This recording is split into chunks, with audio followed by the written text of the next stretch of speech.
Welcome back to the Talking Hedge. I'm Josh Kincaid, and this is your Cannabis Business Podcast. Today, we're going to be talking about marijuana lounges, cannabis cafes, cannabis lounges, hospitality, whatever you want to call it.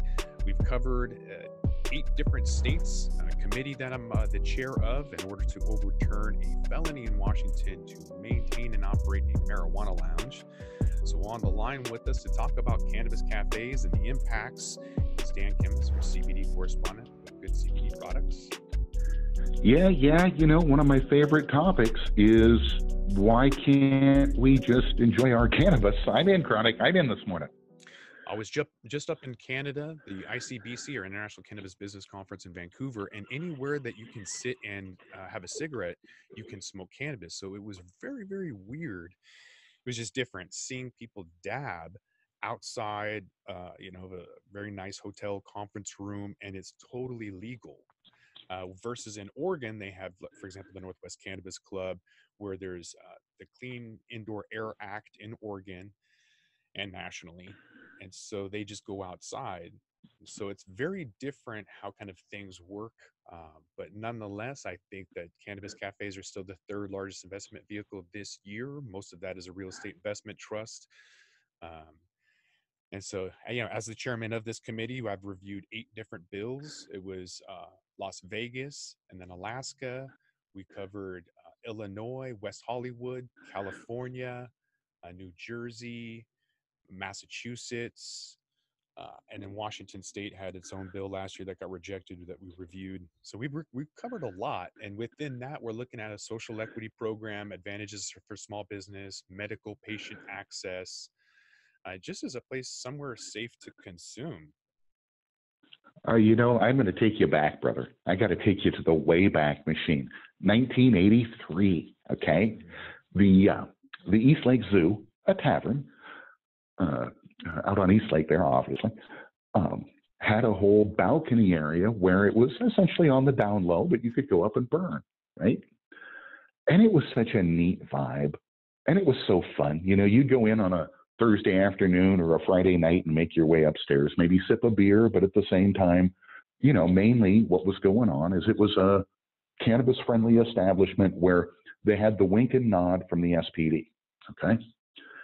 And that became I have so many good stories from the East Lake Zoo. Mostly good stories. And then the whole thing of today, right, where you see all these pubs, right? You see all these taverns and bars. And I tell you, like somebody who's had 3, 4, 5 beers, probably not somebody you want to have on the road, probably, a lot of implications about that. And in so many places, the idea that I cannot consume my cannabis, that I can't even, there's no pub for me as a cannabis user, I think is just, one, I think it's an investment opportunity that's coming because one day there will be, right? And being ready. But 2, gosh, what a abomination, right? How strange. And we're so stigmatized. It's freaky. Yeah, it's still restrictive in terms of its ability to generate revenue. We've seen pilot programs in Denver, and then West Hollywood officially came out with an ability to apply for a license, but memberships don't pay for a lot. And so if you can't make food or if you can't have on-site sales, membership dues are really not enough. And so it's truly just a real estate investment play. We saw in Olympia, the Washington State Capitol, there was a place called Frankie's that we went to, and that kind of had the same thing. They got shut down and then just became a private bar. And so they had alcohol sales. People were smoking cannabis. Most people in there were cannabis consumers. And so that place, unfortunately, just got sold because the gentleman who owned it passed away, and his wife was like, that's his thing, not mine. So there was really not anywhere to go. That wasn't technically a legal place anyways. But hopefully we owe so much to civil disobedience and people who will pioneer. Because again, it's always, it's a lot easier to go second. Okay. Whoever goes first, right? Geez, this rule is unjust and I'm not going to wait for it to change. I'm going to make it change. Right. that is such a critical point of cannabis legalization. The people who have gone out, Paul von Hartman planting cannabis at the California State House, right? Vivian McPeak, people burning out in the middle of a park on an afternoon. These, the pioneers, the whole thing of the Chronic Cafe, right? And then to find yourself sitting behind the concept of a felony, right? It's, again, hats off to the pioneers and the people who go make it happen, man. The activists, I dig it. So according to this Yahoo Finance article, we're seeing a luxury cannabis tour company called Looper launching a new lineup of LA events, including a mobile cannabis lounge tour.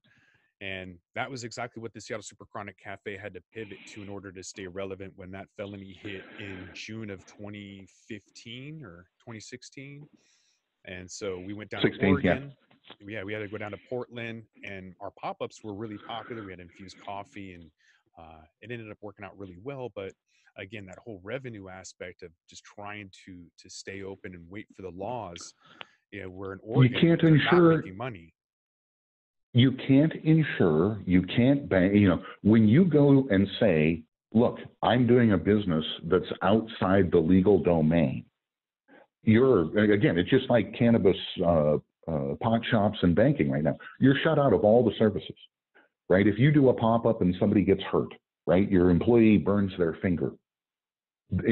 Again, this is the thing, is until these things are made where I can play inside the rules, the additional risk that comes with playing outside of the rules and pioneering, again, somebody has to, and whoever goes first, you are a bold soul. We've seen a lot of people in Alaska try to do it. Also, Denver's tried to do it, and they just kind of get shut down. I think that the main reason is because it's sort of a window into the soul of the community. And if they get too much attention, that's when the feds are going to really come in and crack down. And so there's been an all-out kind of ban all around, except for just now. Now we're finally starting to see it, even though there's been investment coming in for real estate. It hasn't really translated into revenue. And so once it happens, you're going to see a lot of cool products coming out, a lot of events and advertising and sampling, and just a whole new kind of culture come out. So there's an article about 8 must-have cannabis products for tech-minded cannabis consumers. I like the Vape Exhale. It's a table unit from Sabo Shin. He kind of created this unit that has a water feature. It's dial in. You can have a different temperature. Very neat. I'm not really sure if that's on here. The first one is Otto. Have you seen this little grinder unit, handheld grinder? You put your flower in there and it will fill up a joint. Oh, yes. Yes, indeed. I would imagine that would be pretty popular for people at a cannabis cafe to use that. I would actually like to sample that. If someone from Otto wants to send me one, I'll take it. So the PAX 3 is pretty popular. Go to a lot of events where you can get it, get your packs customized, have your name on it, I guess. And so pretty popular, although you kind of have to dig the stuff out. So I don't know. Have you used the PAX vape? Again, I'm still looking with regards to the vape that I would say I love, but I am quite familiar with PAX, of course. Mm-hmm. So there's the Puffco Peak. So I just used this for the first time. It's a hitter. It has a couple of rules. You have to press it, wait for it to heat up. It'll vibrate. Then you can hit it. And the trick is to kind of hit it real quick and then stop, and hit it real quick and stop, rather than a really long draw. And if you do that, you get a really fat hit. So Preston, shout out to you. He's from LA. He went all the way up to Vancouver, BC, and let me hit his really nice hash that he got from somebody else. But he shared it with me nonetheless on a Puffco Peak. So very good experience. I liked it. That sounded so old school right there. That sounded so old school. I mean, it did, yeah, he got it from somebody. Yeah, right? Here's the thing. Again, these technologies, right? I am, you know this, I'm old school, right? I'm an OG, but I don't mind playing with some of the new things. One of these days, you're going to have to throw down $400 and get one of those crowns. Maybe. I think I also hit this Focus V Carta. It looks familiar. It's very similar to the Puffco. Must be a competitor. I don't know if it also is $400. No, 250. Okay. So Yep. looks similar. Water filter, kind of portable. Not really. But I anybody who talked to has those those big guys, but I vapes, those haven't. things are huge. Yep. I talked to those guys, but I haven't actually been at the device yet, so I don't know. Mm. The Da Vinci, a friend of ours, Katrina, she's a legal counsel for Kush.com, an e-commerce platform. She just got this Da Vinci unit, very neat, um, very nice, fairly portable. It's kind of big, but um, it's $275. And if you like to vape, you can kind of keep hitting this thing until it actually will burn it. And so if you're frugal like me and you want to hit it a little bit harder than a normal vape, the DaVinci IQ is pretty nice. Nice. There's the Genius Pipe top secret stealth unit. It kind of looks like the wooden stick a doctor used to stick in your mouth. Not really sure. It's a waterless device with micro vortices to cool and filter smoke. It's about $120 and looks So like where'd you get this article, Chronic? Where's this article from? this is the Yahoo Finance article on eight must-have products cannabis tech consumers. In the eventuality that we have cannabis cafes, you're going to want to use something similar to one of these, like the Hydrology 9 vaporizer. It looks like a handheld Star Wars lightsaber. Like I want to play with one.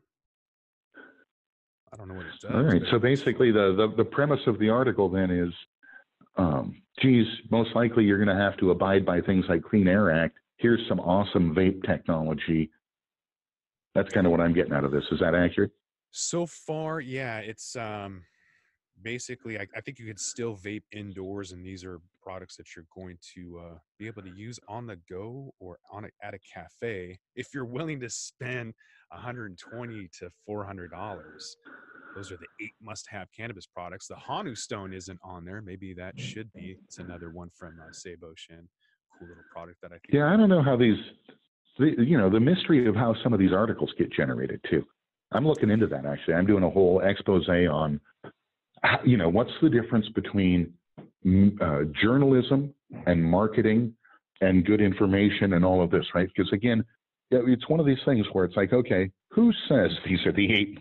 Who says? I want to know who says. Mm-hmm. So with that, we're going to roll this one up. I'm Josh Kincaid. This is Talking Hedge. Don't forget to like, share, and subscribe, or don't. And I'm out.